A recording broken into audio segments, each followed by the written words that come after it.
नमस्कार, penalty corner में आपका स्वागत है।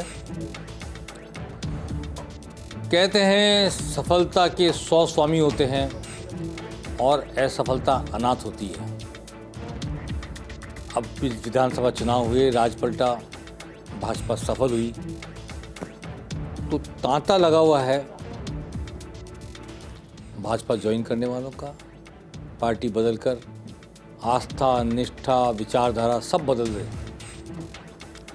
20-20, 30 साल तक एक पार्टी में आप रहे, पार्टी ने आपको विधायक बनाया, सांसद बनाया, जिला प्रमुख बनाया, क्या बनाया? क्या कुछ नहीं दिया, कोई विषय नहीं। बस आपको आज टिकट नहीं दिया या राज 5 साल इस पार्टी का रहेगा। ऑब्वियस है, पाला बदल के आने का सिलसिला जारी है।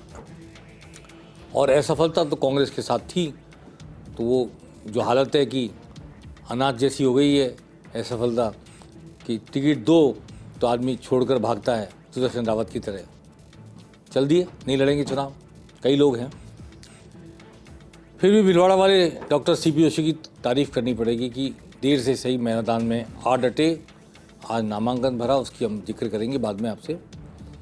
लेकिन आज की सबसे बड़ी खबर तो एक, भारतीय जनता पार्टी को बहुत सारे लोगों ने ज्वाइन किया और ज्वाइन करने वालों में शंकर पन्नू शामिल हैं, जिनको मेरे को याद पड़ रहा है कि शायद जिला प्रमुख भी रहे गंगानगर के, सांसद भी रहे गंगानगर के। शंकर पन्नू ने आज बीजेपी ज्वाइन कर ली। पिछली बार वो बीकानेर से कांग्रेस के प्रत्याशी थे अर्जुन मेघवाल के सामने, उससे पहले गंगानगर के सांसद थे। इसके अलावा जो दूसरी ज्वाइनिंग इंपॉर्टेंट है जेपी चंदेलिया की। जेपी चंदेलिया IAS अधिकारी थे, इस्तीफा दिया उन्होंने कांग्रेस से चुनाव लड़ने के लिए, विधायक बने पिलानी से, 5 साल विधायक रहे कांग्रेस के, आज बीजेपी में। फिर और आगे बीजेपी में बहुत सारे लोग, हालांकि वो बीजेपी के थे पहले पूर्व में।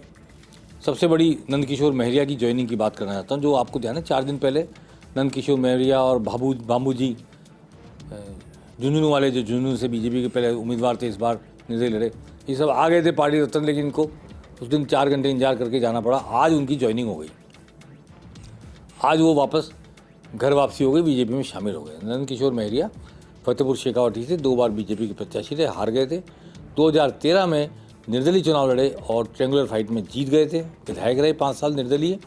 इस बार उन्होंने जननायक जनता पार्टी का दामन थामा, उससे चुनाव लड़ा, ट्रेंगुलर फाइट थी, लेकिन वो नहीं जीत पाए। और श्रवण चौधरी CLC के जो बीजेपी के प्रत्याशी थे, वो हालांकि आपत्ति कर रहे थे इनको बीजेपी में लेने पर फिलहाल इनको बीजेपी में आज ज्वाइनिंग करा दी गई। पूर्व विधायक हैं और सुभाष महरिया के छोटे भाई हैं। सुभाष महरिया जो सीकर से सांसद रह चुके हैं बीजेपी के, जो केंद्र में मंत्री रह चुके हैं बीजेपी सरकार में, जो कांग्रेस में चले गए थे, उसके बाद फिर बीजेपी में लौट आए, और गोविंद सिंह डोटासरा ने भी हाल ही में जिनको लक्ष्मणगढ़ से चुनाव हराया है, उनके छोटे भाई नंदकिशोर महरिया आज आ गए। शिमला बावरी भी एक पूर्व विधायक हैं, वो आ गई आज बीजेपी में। और नहरी इलाके के एक नेता हैं पृथ्वीपाल सिंह संधू, वो भी आ गए। इससे गंगानगर में, बीकानेर के इलाके में और शेखावटी में बीजेपी की स्थिति में फ़र्क पड़ेगा।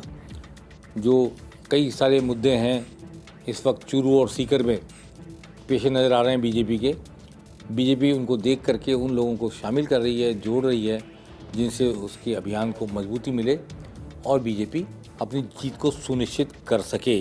आइए सबसे पहले सुनते हैं कांग्रेस छोड़कर भाजपा में आने वाले पूर्व सांसद, पूर्व जिला प्रमुख शंकर पन्नू को कि क्या कह रहे हैं वो, और जेपी चंदेलिया पूर्व विधायक कांग्रेस के, राजस्थान में IAS रहे हैं, गृह सचिव रहे हैं, वो क्या कह रहे हैं, उनकी भी सुन लेते हैं।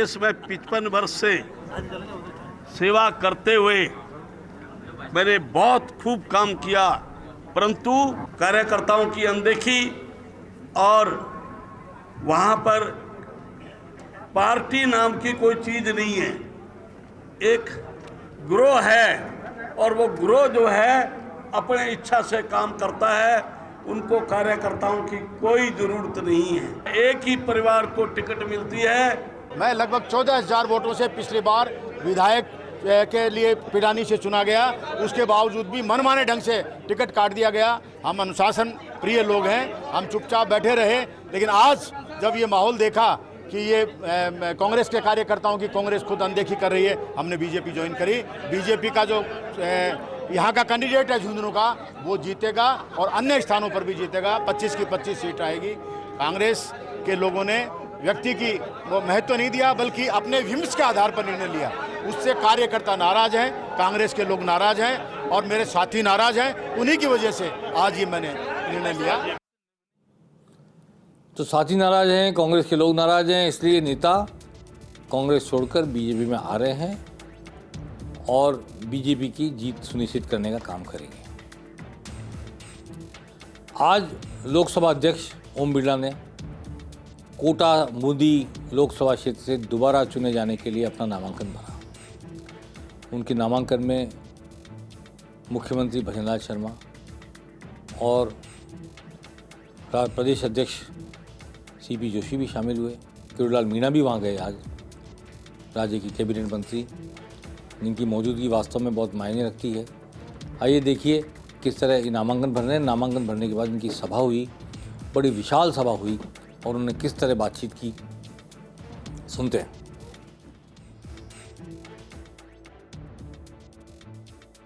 मित्रों, आपने देखा होगा लगातार 2014 के बाद देश में जो परिवर्तन हुए हैं, जिन विषयों को लेकर के, जिन मुद्दों को लेकर के देश के यशस्वी प्रधानमंत्री नरेंद्र मोदी जी ने इस देश में परिवर्तन लाने का काम किया है। पूरे देश के अंदर एक अवधारणा बनी हुई थी कि राजनीतिक दल आते थे, चुनाव के अंदर झूठे वायदे करके चले जाते थे, भ्रष्टाचार की कहानियां लिखी जाती थी, आतंकवाद से देश परेशान था, तुष्टीकरण के आधार पर देश को चलाते थे। विश्वास और विकास को आशीर्वाद देने के लिए ये जनता जनार्दन कार्यकर्ता आपके बीच आए हैं और हम सब लोग ये कोटा के विकास की बात नहीं, राजस्थान के विकास में भी अगर किसी व्यक्ति की महत्वपूर्ण भूमिका रही तो श्री ओम बिरला जी की रही है। इन 5 वर्षों में नरेंद्र मोदी जी के नेतृत्व में जब भी कोई समस्या और विकास की बात आती थी तो आदरणीय ओम बिरला जी माननीय मंत्रीगण को अपने पास बुलाकर सभी सांसदों से बातचीत करके उस क्षेत्र के विकास को मूर्त रूप देने का काम करते थे। आज मुझे यहां पर पहुंचने के लिए जिन लोगों ने ये त्याग किया उनको भी मैं नमन करना चाहता हूं। मेरे परिवारजनों, कोटा बूंदी संसदीय क्षेत्र मेरा परिवार रहा है। जब से मैं चुनाव लड़ा हूं 2003 से, जिस तरीके से एक बेटे और भाई के रूप में आशीर्वाद दिया है, यही है मेरी ताकत है, यही मेरी प्रेरणा।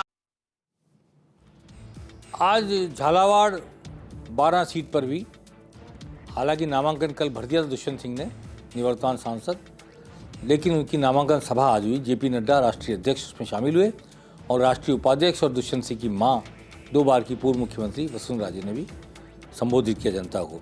आइए सुनते हैं क्या कहा इस नामांकन सभा में, दुष्यंत सिंह की नामांकन सभा में वसुंधरा राजे ने और जेपी नड्डा ने। देखते हैं।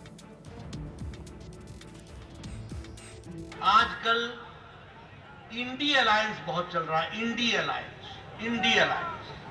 ये इंडी अलायंस क्या है? ये 2 ही चीजों का अलायंस है। एक तो भ्रष्टाचार बचाओ अलायंस है और दूसरा वो परिवार की पार्टियां, जो परिवार जिसमें अध्यक्ष भी परिवार का, पार्लियामेंट्री बोर्ड भी परिवार का, जनरल सेक्रेटरी भी परिवार का और उसके अंदर मंत्री भी परिवार का। ऐसी परिवारवादी पार्टियां अपनी पार्टी को बचाने में लगी। 3 पीढ़ी का प्यार भाई साहब, ये हमारी असली ताकत है। हमारी सबसे बड़ी पूंजी अगर कोई है तो ये है।